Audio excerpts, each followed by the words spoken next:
Well, just hours ago, the Pfizer vaccine passed a key milestone on its way to final FDA approval, winning the endorsement of a government health advisory panel.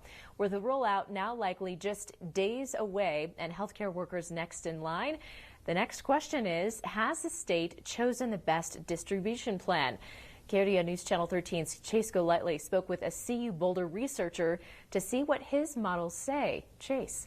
Heather, the simulations aim to tackle the question, who should go next after those healthcare workers?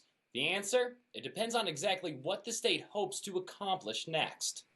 Back when the COVID-19 vaccine was still being researched, Dan Larimore and others with CU Boulder were doing research of their own. Many people might be wondering whether or not the prioritization plans that have been presented by the state of Colorado really make good sense if we plug them into vaccine prioritization models. Using mathematical models, Larimore found that if the state's goal is to reduce the number of deaths from coronavirus, those most vulnerable must be next in line. What we found was that prioritizing adults over 65 was actually the best way to reduce mortality across almost all of the scenarios and all the countries that we studied. And that's the state's current plan. However, the study also looked into what would happen if those who are 20 to 49 years old get vaccinated next. That approach wouldn't reduce deaths the most, but it would reduce infections the most. He says that age group is still active in the community, meaning they are more likely to spread the virus. You can either think about directly protecting the most vulnerable,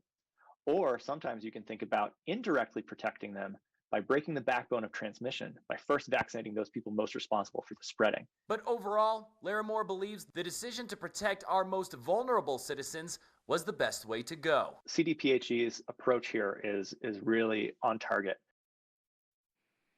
Another reason to address seniors and high-risk patients first, it's a smaller group. And as we know now, it could be well into summer before there's enough vaccine to go out to everyone. Reporting live in Colorado Springs, Chase Golightly, KRDO News Channel 13.